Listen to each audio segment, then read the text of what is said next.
Understanding normal white blood cell parameters in neonates prevents unnecessary evaluations and missed infections. These values differ dramatically from older children, and recognizing normal variations saves both anxiety and resources.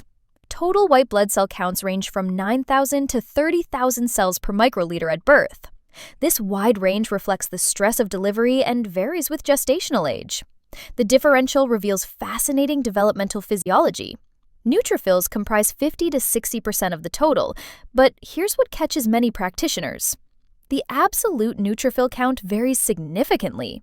Term infants maintain ANCs above 1,800, while preterm infants may run normally at 1,100. The figure beautifully illustrates hematopoiesis progression from pluripotent stem cells through myeloid and lymphoid lineages.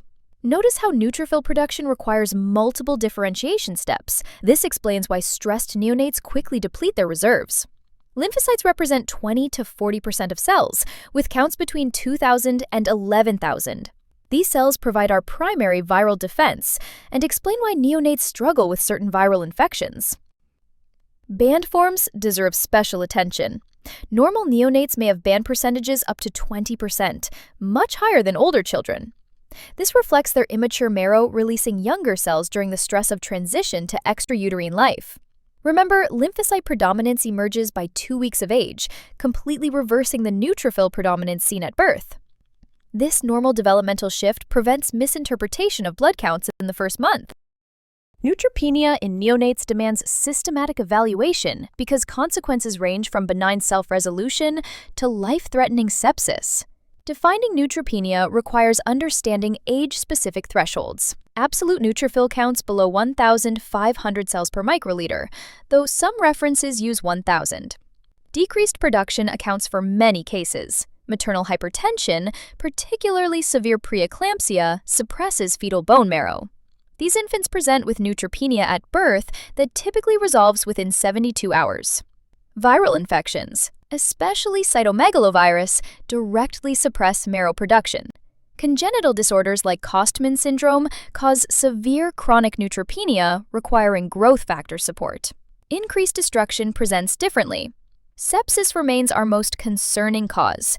Neutrophils migrate to infection sites and get consumed fighting bacteria. Necrotizing enterocolitis similarly consumes neutrophils at the intestinal battlefield. Immune-mediated destruction occurs with maternal antibodies crossing the placenta, analogous to Rh disease but targeting neutrophils. The figure shows both bone marrow and peripheral causes, illustrating why location matters for treatment. A suppressed marrow needs time or growth factors, while peripheral destruction needs infection treatment or antibody clearance. Duration guides our concern level.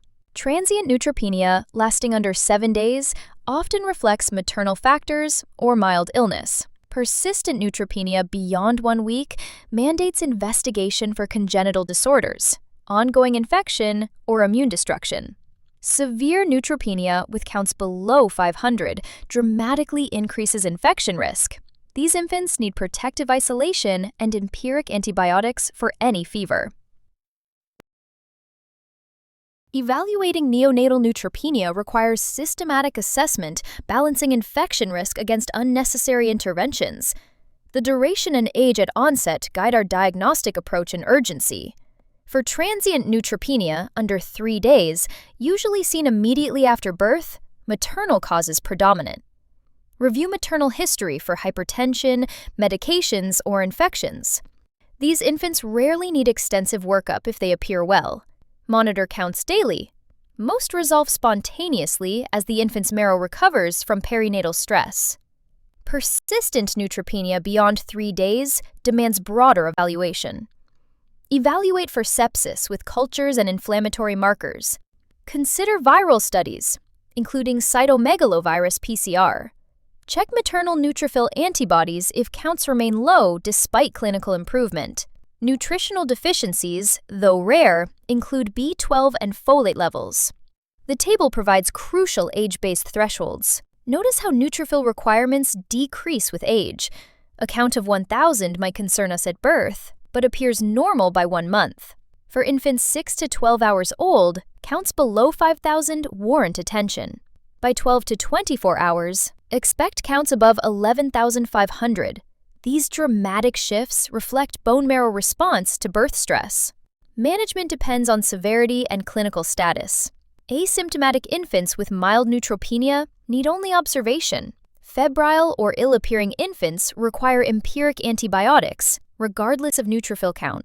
Consider granulocyte colony stimulating factor for severe congenital neutropenia or prolonged sepsis-related suppression. The key principle? Treat the patient, not the number.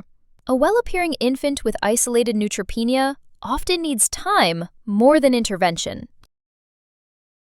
Understanding blood component therapy enables precise treatment of specific hematologic deficits while minimizing volume overload and transfusion risks. Each component serves distinct purposes in neonatal care. Packed red blood cells remain our most frequently transfused product. These units contain red cells in minimal plasma, achieving hematocrits of 55 to 60%. We transfuse 10 to 15 milliliters per kilogram over 2 to 4 hours, expecting hemoglobin rises of 2 to 3 grams per deciliter. The primary indication remains symptomatic anemia, tachycardia, poor feeding, inadequate weight gain despite acceptable numbers. Platelets come suspended in plasma, requiring careful volume consideration in tiny infants. Standard dosing of 10 to 15 milliliters per kilogram should raise counts by 50 to 100,000 per microliter. Remember, platelets survive only 5 days stored, making inventory management challenging. Fresh frozen plasma provides all coagulation factors in physiologic concentrations. 10 to 15 milliliters per kilogram corrects most coagulopathies within minutes. The image shows plasma's golden color. Any pink tinge suggests hemolysis and warrants rejection. Use FFP for documented coagulopathy, not prophylactically before procedures in well infants. Cryoprecipitate concentrates fibrinogen, factor VIII, factor 13, and von Willebrand factor. 1 unit per 5 kilograms treats hypofibrinogenemia more efficiently than FFP, with less volume. Think of cryoprecipitate when fibrinogen drops below 100 milligrams per deciliter. Granulocyte transfusions remain controversial, reserved for severe neutropenia with documented bacterial or fungal sepsis, unresponsive to antimicrobials. These must be irradiated and ABO-compatible, given within 24 hours of collection. Neonatal transfusions require modifications that protect these vulnerable recipients from unique complications. Understanding when and why we modify blood products prevents both immediate reactions and long-term sequelae. Irradiation prevents transfusion-associated graft-versus-host disease by eliminating donor lymphocyte proliferation. All cellular products require irradiation at 25 Gray for infants under 1,200 grams, any infant receiving intrauterine transfusions, or those with suspected immunodeficiency. Irradiation doesn't affect red cell function, but shortens shelf life to 28 days. Preventive strategies minimize transfusion exposure. Single donor programs assign 1 donor's unit to an infant, aliquoting small volumes while reducing infectious disease risk. This particularly benefits chronic transfusion recipients who might otherwise receive 20 different donor exposures. Cytomegalovirus transmission poses significant risk to preterm infants. Use CMV-negative blood for infants under 1,200 grams or those born to CMV-negative mothers. When CMV-negative blood unavailable, leukoreduced blood provides equivalent protection since CMV travels within white cells. Leukoreduction removes 99% of white blood cells, accomplished through specialized filters. This process reduces CMV transmission, febrile reactions, and alloimmunization. Standard for all products in many centers, leukoreduction particularly benefits potential transplant recipients. Washed red cells remove plasma proteins through saline washing. Reserve these for infants with documented severe allergic reactions or IgA deficiency. The washing process removes over 99% of plasma proteins, but also shortens expiration to 24 hours. Don't use washed cells routinely. The process adds cost and reduces shelf life without benefit for most recipients. Factor concentrates revolutionized bleeding disorder management by providing targeted therapy without the volume overload of plasma products. Each concentrate addresses specific deficiencies with precision dosing. Factor VIII and Factor IX concentrates treat hemophilia A and B respectively. These lyophilized products reconstitute into small volumes, delivering high factor concentrations without fluid overload. Modern recombinant products eliminate infectious disease transmission risk seen with older plasma-derived versions. Dosing calculations follow simple principles. Each unit per kilogram raises factor 8 by 2% and factor 9 by 1%. For major bleeding, target levels of 80 to 100% guide replacement therapy. Von Willebrand factor concentrates specifically address von Willebrand disease, the most common inherited bleeding disorder. These products contain both von Willebrand factor and factor 8, correcting the dual deficiency. Unlike hemophilia presenting with deep tissue bleeding, von Willebrand disease causes mucosal bleeding, epistaxis, gastrointestinal hemorrhage, excessive procedural oozing. Activated factor 7, marketed as Novo-7, bypasses the traditional coagulation cascade. This recombinant product treats bleeding in patients with inhibitors to factor 8 or 9, or those with congenital factor 7 deficiency. The activated form drives thrombin generation directly at bleeding sites. Cost remains prohibitive. A single dose may exceed $10,000. Prothrombin complex concentrates provide factors 2, 7, 9, and 10, exactly what vitamin K deficiency depletes. These prove invaluable for urgent warfarin reversal or severe vitamin K deficiency bleeding when fresh frozen plasma volumes would overwhelm a neonate. The concentrated format delivers therapeutic factor levels in minimal volume. Newer agents like Corifact for factor 13 deficiency, Sepratin for protein C deficiency, and Ryostap for isolated fibrinogen replacement address previously untreatable conditions. These ultra-specialized products require hematology consultation but offer life-saving interventions for rare deficiencies. Exchange transfusion remains our most aggressive intervention for severe hyperbilirubinemia and hemolytic disease, systematically replacing the infant's blood volume to remove toxins while maintaining hemodynamic stability. Understanding the technique ensures safe execution when phototherapy fails. The double volume exchange removes 85 to 90% of circulating red cells and bilirubin. We calculate double the blood volume as 160 milliliters per kilogram for term infants, slightly higher at 180 to 200 milliliters per kilogram for preterms, due to their expanded plasma volume. This systematic replacement occurs through carefully orchestrated aliquot exchanges. Preparation determines success. We use fresh red cells under 5 days old to maximize 2,3-DPG levels and oxygen delivery. The donor blood requires precise modification. Reconstituted to hematocrit 40 to 50%, warmed to body temperature, and irradiated to prevent graft versus host disease. Calcium gluconate supplementation counters citrate binding from preserved blood. The image demonstrates proper catheter positioning through the umbilical vein into the inferior vena cava. Placement depth follows the shoulder to umbilicus measurement plus 1 centimeter. We exchange 15 to 20 milliliter aliquots in term infants, smaller 5 to 10 milliliter aliquots in preterms. Each cycle, withdraw, discard, infuse fresh blood, takes approximately 3 minutes. The entire procedure spans 90 to 120 minutes. Efficiency peaks when we remove 85 to 90% of offending substances. The isovolumetric approach maintains cardiovascular stability throughout. Unlike simple transfusion, exchange addresses both the elevated bilirubin and the antibody-coated cells perpetuating hemolysis. Monitoring during exchange transfusion requires vigilance across multiple systems, as rapid blood volume shifts create numerous physiologic stresses. Continuous assessment prevents complications while ensuring therapeutic goals. Vital signs demand continuous attention: heart rate, respiratory rate, blood pressure, and oxygen saturation throughout the procedure.